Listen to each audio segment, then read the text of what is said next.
My name is Lucy, and I am the Assistant Manager of Plant Collections here at Brookgreen. It's such a long title that sometimes I have to stop and say, what is it again? It's so long. But today we are out here to go and look at mostly our cool season annuals, but also plants of note that are kind of showing off during the fall weather. So right now we are at the Welcome Center Plaza, and we have, in the last few weeks, planted out over here. So I'm going to point out some of the things that we have in the garden. You will definitely see a lot of repeats. With our cool season plants, we don't have quite as much variety as we do during our warm season.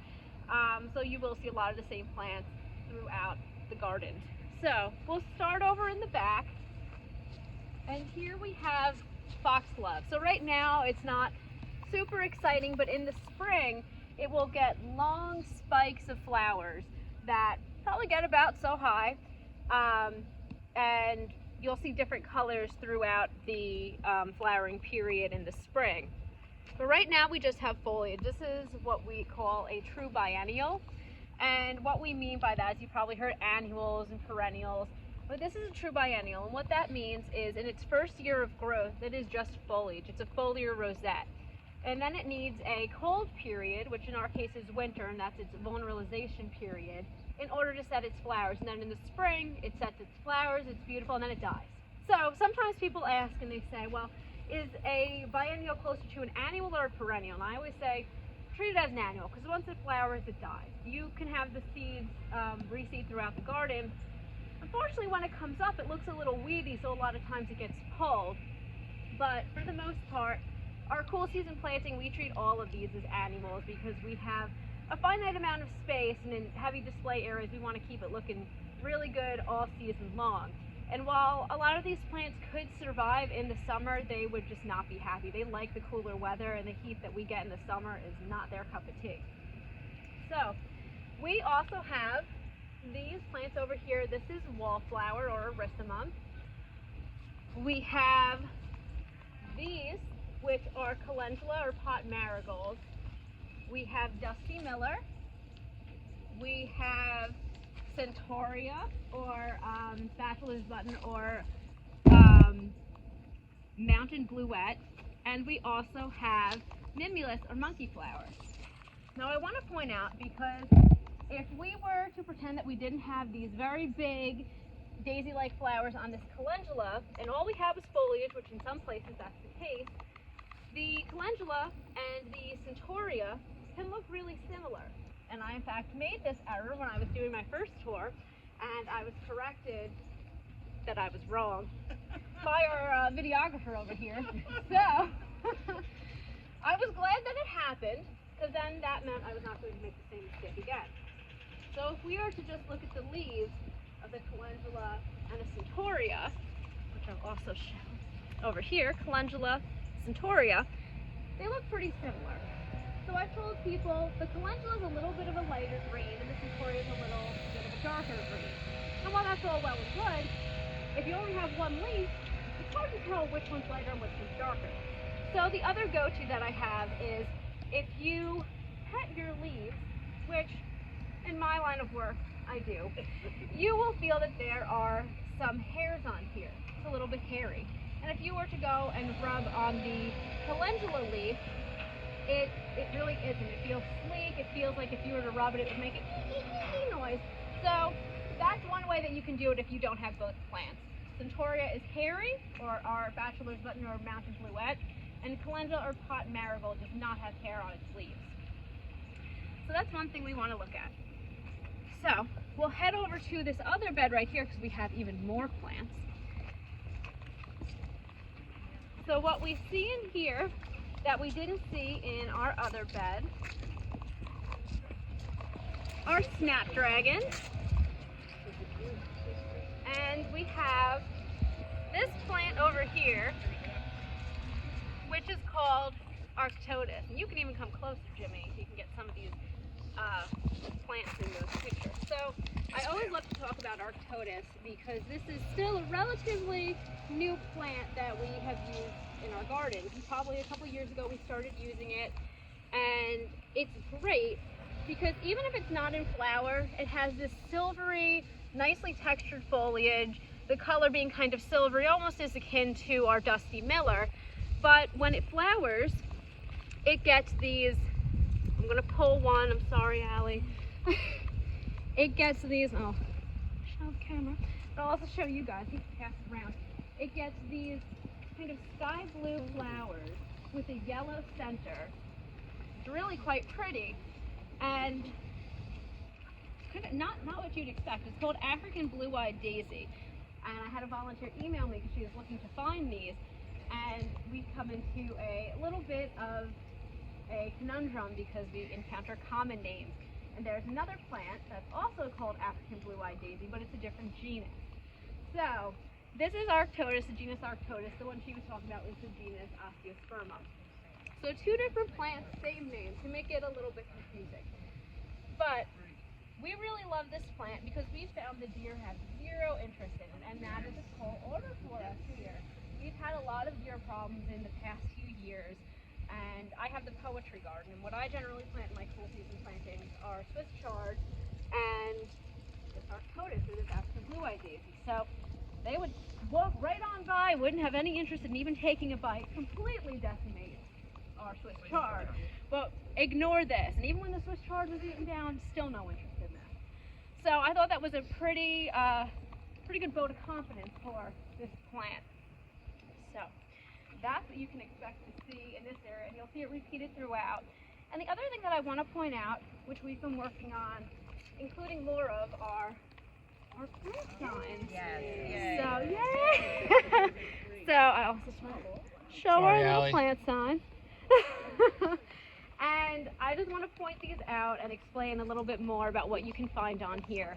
So we have been working to get signs out not only for our perennials but also for our annuals. And what we've been doing is making, and this is a horrible term from a taxonomical nomenclature standpoint, is we've been making generic tags. And the reason I say that's such a bad name for it is because when you're talking taxonomically, the generic name is also another word for saying the genus, essentially. So I mean this in just the vernacular of a general tag. And the reason that we are doing this is because when we plant, we will often plant plants that are in the same genus or species, but they're a different cultivar. So you might not know what that word means, and it just means cultivated variety. So my best example for that is plants are bred for different reasons. Sometimes it's to have a different flower color or a small size or a more tasty leaf. So when we go through, we'll see snapdragons, but they're different colors, they're different cultivars. So that's a good example of it. So what we can expect to see on these signs is we'll always have the family name. That's just taxonomical information. Most people probably don't care that much, but it's here. We have botanical name. In the case of this tag, it's Mimulus. This species, or I say this genus, has been so hybridized that it doesn't really have a species attached to it because of how much hybridization has happened. So we don't put that, but we put CV after it, and that stands for cultivar. So we're saying this is a cultivar of Mimulus. Now the only thing that you're probably going to actually need to care about is this last line where it says monkey flower.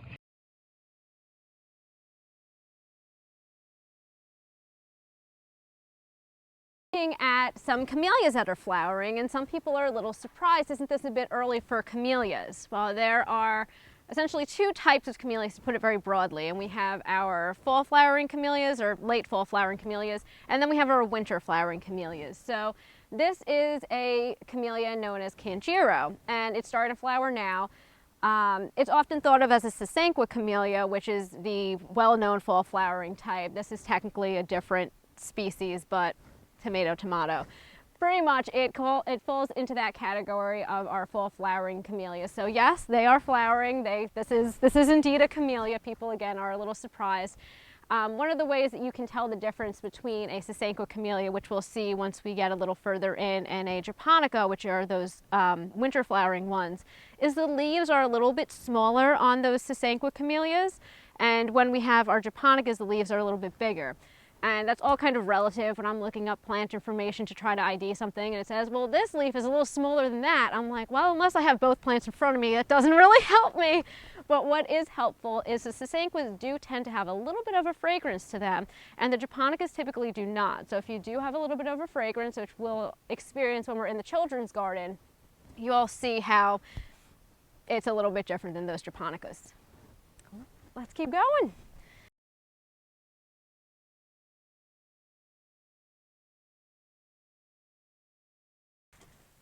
So I'm sure you guys have seen this all around the gardens, and this is called climbing fig. So we have this everywhere, but I just wanted to point it out now because we're going to look at it again shortly, but I wanted you to see it in its form over here where it's a great accent to the wall, but we're going to come back to it after we look at another garden in a different location, but remember it as it is now.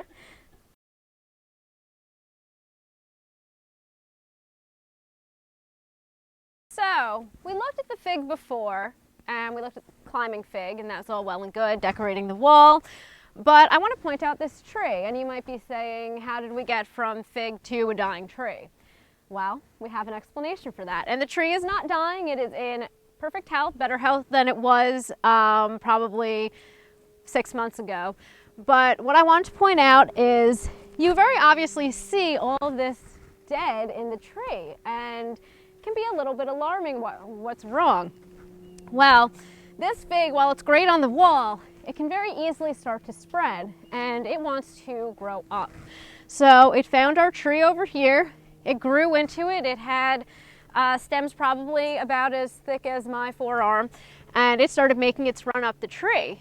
So what's weird about fig, or climbing fig in particular, is when it is growing in its immature state, the state that we see on the wall, it has these very small leaves. And you're probably saying to yourself, this looks nothing like that. Well, once it starts growing up, and as you can kind of see from the wall over here, it grows up and then eventually it starts to kind of push out from the wall. And when it does that, it enters into its mature form. And then the morphology or the shape of the leaf changes a little bit. So we go from having these small foliage to these larger ones. And if I was just, a hair taller, I could pull down a leaf from the live oak over here. But these leaves look a heck of a lot like the leaves of the live oak. So when we were coming through a couple of months ago, we were walking through and we see these big green fruits, probably about the size of a fist, hanging down from the live oak. Doesn't look like an acorn, so if it moves like a cow, well, it's not really. So we looked a little closer and we realized, uh-oh, the fig had made it into the tree, camouflaged itself so successfully that we just thought, hey, this is nice, lush growth, when in fact we had a little plant camouflage going on. So we had a few of our horticulturists plus our intern come over and tackle this. And they cut it off from the ground and they pulled what they could reach from the tree. So what you're seeing is the remainder of the fig, which is dying off. We are now at St. Gaudens, Diana, and what we are looking at are more snapdragons that haven't flowered yet, more parsley, more foxgloves, but we have a new addition this time. And what we have is this tiny little delicate white flowered alyssum.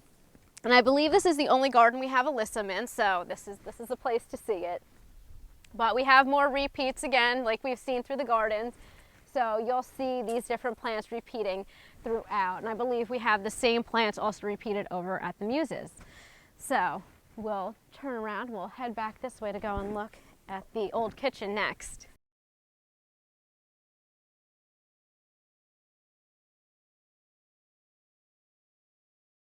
All right, so there are two things that I'm going to point out over here. And neither of them are actually cool season annuals, but that's all right because they are definitely plants worth noting. So the first one is, if you can see this golden tree over here, very upright, this is a ginkgo tree. And we don't have a whole lot of them in the gardens, but I always like to point it out because it's such a neat tree. And what's very interesting about them is they are they're either male or they're female. So they're either dioecious or monoecious. So now we're getting into the scientific terms again, but it's a very interesting thing that plants can do. So if a plant is monoecious, which means one house, then that plant is both male and female. It has both of those parts of it in the same plant. If a plant is dioecious, or two houses, then you have the plant is either female or it's male. It is not both. So you'll see that with hollies, and ginkgos are another plant like that. So I can tell you with pretty good certainty that this is more than likely a male plant. And the reason I say that is for a couple of reasons. One is it's very rare to find female plants on the trade, and you might be saying, well, that sounds really unfair, you know, why not? Well, if you are from up north, because this is something that I used to hear, is you maybe heard the term ginkgo stinko. Has anyone heard that before? All right, I got two nods. All right, so when ginkgos go to flower, which would be go to flower and go to fruit, which would be a female thing to do, they will get these fleshy fruit and they will drop them and they will smell horrible. You will have absolutely no doubt that you are in the presence of a ginkgo. Not only that, it's very messy. So not only do you get to enjoy that beautiful fragrance at the time that you're there viewing it, if you got it on your shoe, you're bringing it home, your dog's gonna love you. So we have what is more than likely a male tree. And like I said, hard to find females in commerce for that reason. It's messy, it's a lot of maintenance, and it's just not a great smell.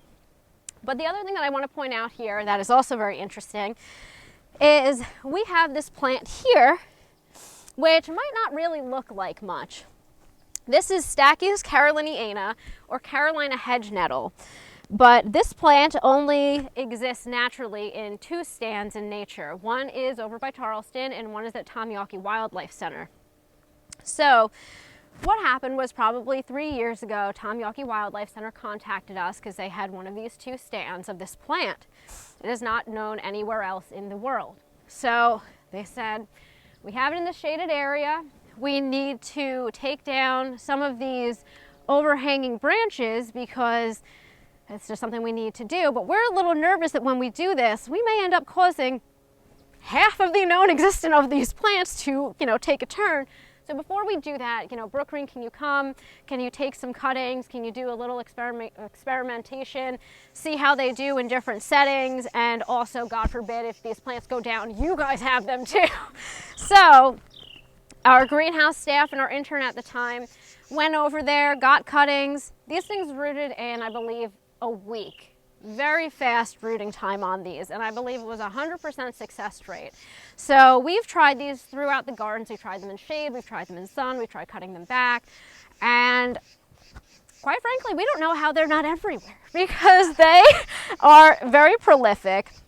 They have these very sweet purple flowers. We've seen a whole lot of different pollinators on them, so we love to see it.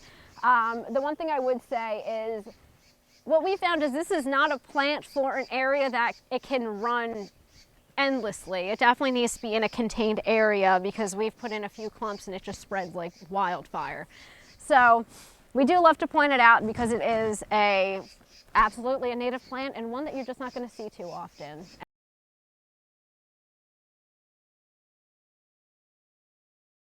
We are in the upper right wing now, and again, not a cool season annual, but just a cool plant. So what we have here is a monkey puzzle tree. Has anyone heard of this before? Only here. Well, this plant is called a monkey puzzle tree because even a monkey would be puzzled how to climb it or to get off of it, because if you were to go, and I'm very gently touching these, if you were to touch these, they are sharp. They are a very nasty thing. Pretty to look at, but you don't want to have a tactile experience with. But we got this tree probably about 2 to 3 years ago. And I like to tell the story of it because I just think it's very funny. So Frank, who is our manager of horticulture and who also maintains the upper right wing, really wanted to get a monkey puzzle tree. We had a red bud that had gone down here. It had disease and it just died. So we had an open spot. So Frank researched and researched where to get a monkey puzzle tree, and he finally found one from a nursery in North Carolina. So I believe we were going to get a 3-gallon pot of the plant, Catherine Rowe, who is our VP of horticulture, met the guy, was going to pick up the plant, and he said, you know what, I'm going to give you a 1 gallon. I'm not going to charge you because I really don't want you to kill a 3-gallon tree. And we're like, ooh, ow. Well, the reason for that is because this is, yeah, right. He didn't mean any slight to us, just our climate is a little problematic for these. These are from the Andes Mountains, and while it's like, yes, that is, you know, more south than us, still the mountains. So the climate here can be a little touch and go with these. So one issue that we have is our soil. And we're very fortunate at Brookgreen that our soil is a lot nicer than soil I have at my house. I'm sure you go digging at home, you get more than a foot down, you reach that gumbo, that clay horror that you're like, I'm done gardening for the rest of my life. So fortunately we don't have that here too much. We have a lot of very good soil, not to boast, not bragging, but Frank wanted to really ensure that this was going to have the best success that it could have. So our intern, we put them to work, worked with him, and they took our John Deere tractor and they dug out this hole probably about 3 feet deep. We had a crater here, and came in, put in new topsoil, and made sure that this was going to drain really well. And he even, as you can see, planted it very high because we wanted to make sure that we could do the best that we could with this tree. And, you know, 2 to 3 years on, still here, it's looking good. And we're, you know, hoping that we continue along that trend. But it is a very cool plant, and I always love to point it out. It is so funky looking. It is a conifer, and you can come visit it right here. Yes, it is. It is not a very fast grower. It has not. No, but it's worth the wait.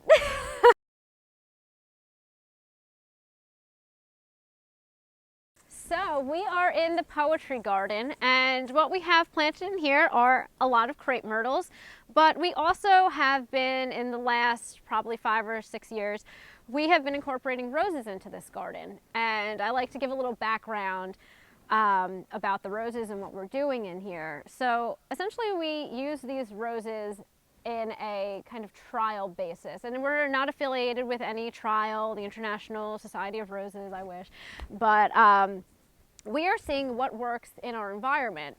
So what we have are roses that we have found or are purported to have good disease resistance, because we do not spray any of our roses in here. We do not apply fungicide to them, because what we do is we put beneficial mycorrhiza into the fertilizer. It's included in the fertilizer that we put on, and beneficial mycorrhiza is essentially a fungus, but it's a good fungus. So if we put down fungicide, we would be killing both the bad fungus and the good fungus. So we let nature take its course. We see what happens, and me, some staff, and a handful of volunteers come in 4 times a year, so seasonally, and we do evaluations of these roses. So we're able to actually give them a quantitative value versus just being like, oh, this one looks pretty right now. And what we do is we look at them on a 2 to 3 year trial basis, and if after 2 years an average of all the scores doesn't reach 60 points, they come out. If after 3 years they don't reach 75 points, then they come out. So each year we are taking out roses and adding new ones that will hopefully be better and better. So we have them all labeled so you can kind of go through and see, like, oh God, that one's not looking good. It's probably going to be, as we call in the industry, very official term, shovel pruned. So we dig it out and we throw it away. And it kind of seems like a little bit of a harsh thing, but if the plants aren't working for us, we would rather not put, again, chemical input for something that's a sinking ship. So that is what we are doing in here. And you might be saying, why 2 to 3 years? Why is it not one or the other? Well, roses take, and many plants do, 2 to 3 years to show their disease resistance. So if after 2 years it is so bad that it cannot reach that minimum score of 60, a year is probably not going to make the difference. So we're able to kind of hurry up that process so we can have the garden hopefully looking a little bit better.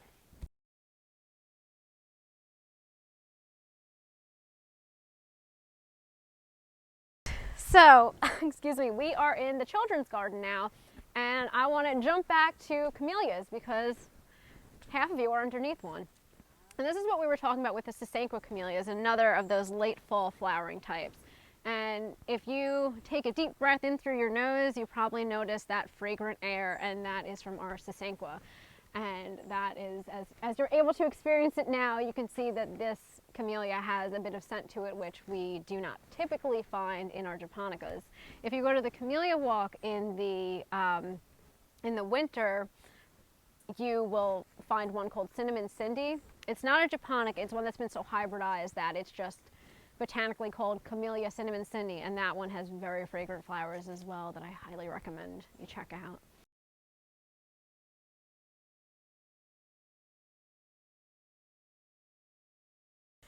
I want to point out this plant. You might be saying this is a really boring plant, but I had a volunteer come up to me last week and she said, do you have Distilium? Where is Distilium? And I said, I have never had anyone actively seeking out Distilium before. And I told her that I'm calling her out on the tours. I think she's tickled pink. But I want to point it out because the reason that she was asking is she was having some landscaping done in her house, and the landscaper was recommending Distilium. She had not heard of it before. But Distilium is an up-and-coming plant in the foundation plant world that people are using as a replacement for little leaf hollies and boxwood. So boxwood tends to have a lot of problems. Fortunately, we don't have boxwood blight here yet. I always say that because when we have problems, insect or disease problems, they tend to slowly creep in, and boxwood blight has been reported in Florence County, which is just not that far away. So, not to be Debbie Downer, but I'm always like, it's probably a matter of time. But boxwoods, even without the blight, do have other fungal problems that can impede them.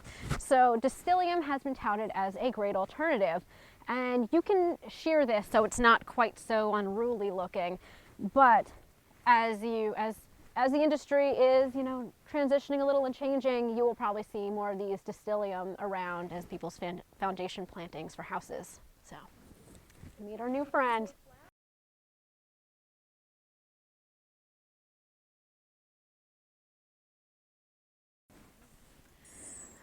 All right, so what you'll probably be asked about if you're working at OTC is we have this plant right here. It's got very cool leaves, but arguably even cooler than that might be its flowers, which I was just saying to Allie, I love marshmallows. We were walking through the upper right. That display looks like marshmallow shish kebab, my absolute fantasy. So we have these, and when they flower, they look like little puffs of marshmallows.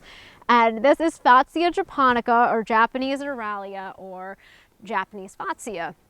So people are always surprised to see this. It's such a funky, whimsical looking plant. And once these flowers finish, in each of these individual spots where we have an individual flower, these will be replaced with what look to be berries, and as they age they will turn black. So it has a lot of interest, this plant. Not only is the foliage cool, but the flowers, the fruit, very neat plant to see.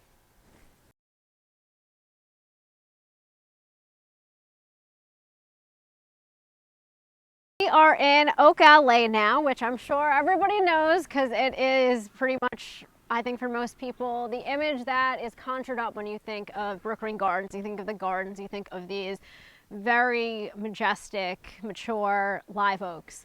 So when I did my first tour last week, I said, all right, what's our going age on these? And I had a gentleman say 260 years. So as I understand, these are about 260 years old, which is absolutely humbling when you think about it.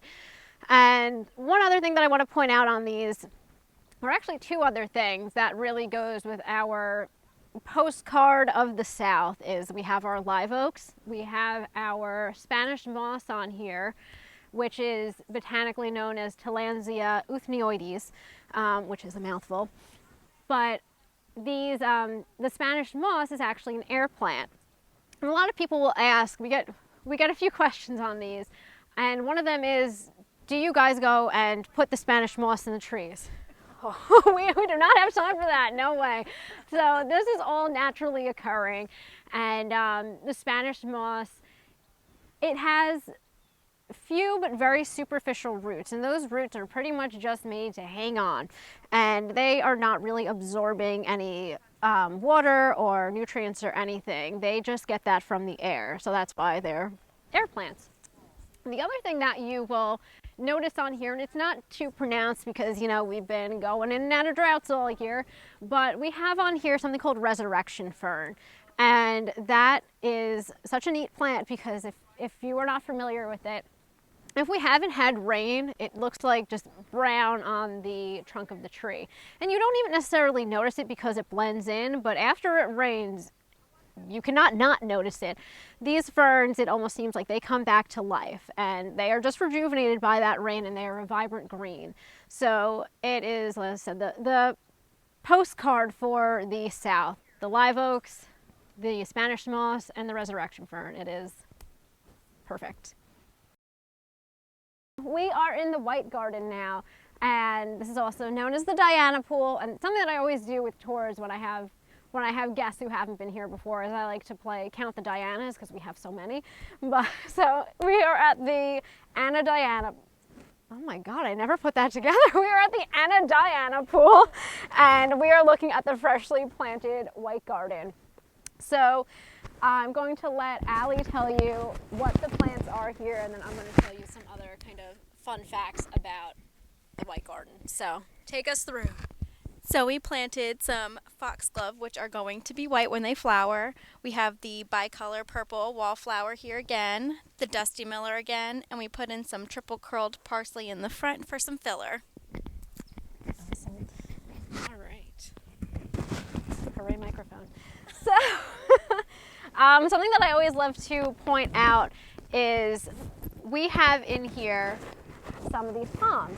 And they look similar to, obviously, the palms of the Palmetto Garden, but they're a little bit shorter. They're a lot a bit shorter. So the palms in here are sable minor, which are dwarf palmettos, minor being small. And the reason I point these out is because we have Magnolia Plantation and Gardens come through, usually about once a year for a tour. And every time they come through, their head of horticulture always says the same thing to me. I have never seen bigger dwarf palmettos before than right here. So I'm always like, yep, those are our babies right here. So we are at Harvest Restaurant, and Jamie, who's our horticulturist who takes care of this area, she also has Bethea's garden. So she has incorporated a lot of those edibles into this garden space as well. So you'll see different kales and broccolis. She told me turnips. I said to her this morning, I'm like, you gotta tell me what's in there, because I brought the other tour and I'm looking at these plants and I don't even know what I'm looking at. You have so many different things, because my background is more so ornamentals than it is edibles. So she has a whole slew of different plants in here. She has some Brussels sprouts, but she also does have more truly ornamental and not edible plants in here as well. So she has some of those mimulus or monkey flowers, which are just getting started. She has calendula. She has a lot of very interesting things in here, including edibles. And like I said, for our cool season plantings, we are able to use a lot of vegetables in our designs, which you don't necessarily see so much when we do our warm season plantings. Whether that reason is because we don't have as many attractive warm season edible options, or just because we have so many great ornamental or solely ornamental options that we use in our warm season plantings. And the other thing that I want to point out while we're here is this take on a green wall. So these are woolly pockets, and Jamie has been planting these for the last few years. And when you try to do green walls, there's a lot of experimentation that goes into it. They're a whole other beast to try to figure out. So one thing, you're experimenting to see what works, and you have to take into account different things. The plants that you have on top, you want to be plants that don't need as much water, and the plants that you have lower, you want to have ones that are more water reliant, just because of gravity. And it's one of those things you don't really think about until you're here and intuitively seeing what happens. So Jamie has really had a great year with this, and she has included things such as these bromeliads up top. She has ivies, she has begonias. This is another type of begonia, holly fern, coleus. There are a lot of different plants incorporated in here, and things that you wouldn't necessarily think about putting those two things together, but she is definitely planted for her space. She has shade and she has things that work in these woolly pockets. So I always love to point these out because people are always very curious about them, and she's done a really great job with them.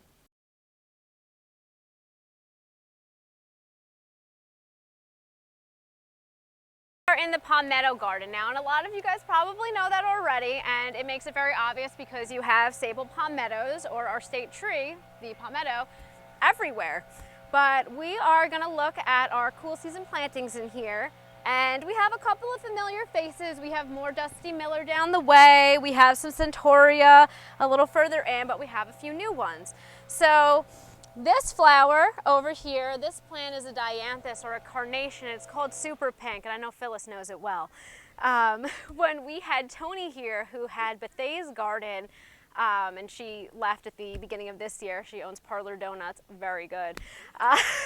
She had planted these dianthus super pink. Again, super pink is our cultivar, and we planted them for a cool season plant, and they just kept flowering. They did not stop. But she decided, you know, let's keep them in the summer too, because they're still looking fun. And you know what? They still didn't stop flowering. It was absolutely wild. So we found that they have been a great cool season and a warm season plant. So you will see these around as well.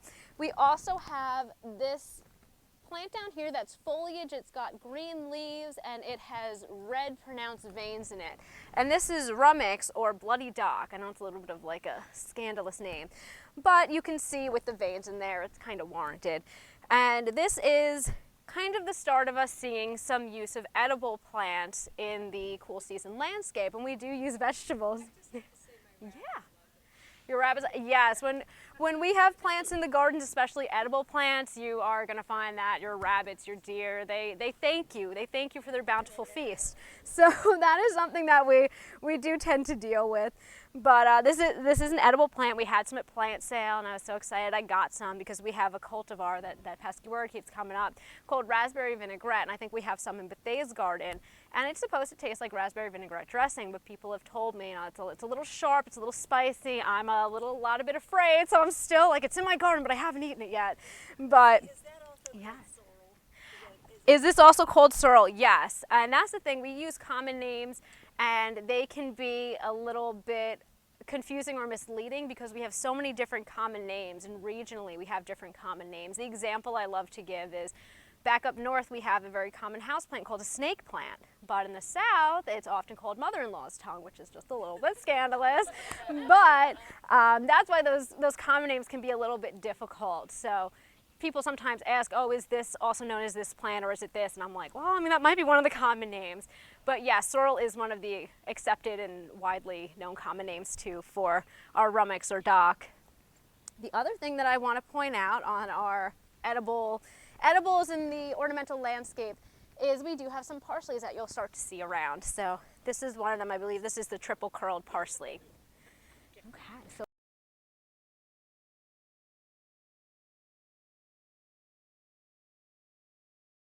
pretty much the plants in here are more than just a pretty face. So we'll see a couple of new ones in our cool season plantings, and of course some more repeats. So the first thing that I'll point out are these right here. And these are Brussels sprouts, and I love to point these out because it's another one of those occasions where you get to meet your food, and people are so surprised, how do Brussels sprouts come from here? It's still a little bit early, but the Brussels sprouts will grow along the stems of this plant. They'll grow, we have just the beginnings of them kind of starting above where the leaves attach to the stems. So keep coming back and looking to see as those start to grow. We have more repeats like our calendula pot marigold. We have foxglove over here.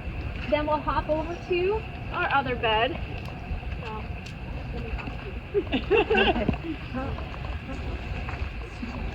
And again, we see more repeats that we've seen before. We do have calendula. We do have more of that Rummix or Bloody Dock or sorrel. But again, we do have some new faces here. So we have this plant right here, which I had forgotten to point out on the first two tours, but somebody asked on the last one, what is this one? You haven't shown us before. And this, hopefully I don't break it, but you know, That's what you get for correcting me. Just kidding. This is a ornamental cabbage. It's also known as a flowering kale. It's called crane white, and the reason it's called flowering kale is because it kind of does look like a flower. Now, it's not a flower in the true sense of the word. This is just the foliage or leaves in here.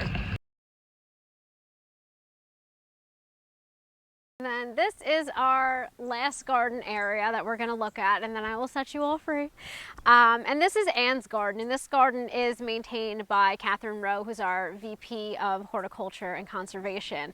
So whenever I bring people here, I always love to say that this is the perfect example in my mind of a garden room, which is a term that you'll sometimes hear in horticulture. And essentially, even though you're in a garden and this is part of the bigger garden, it sets itself aside by feeling like its own separate entity in the greater garden. And I feel like it's very successful in this way. Like, you can still kind of see out to the visionaries beyond, but it is very much its own space. And this is a great area to see more of our STINKO camellias, which we have back along this wall, as well as over behind some of you guys over there. So yeah, this is a very wonderful and calm space to be in.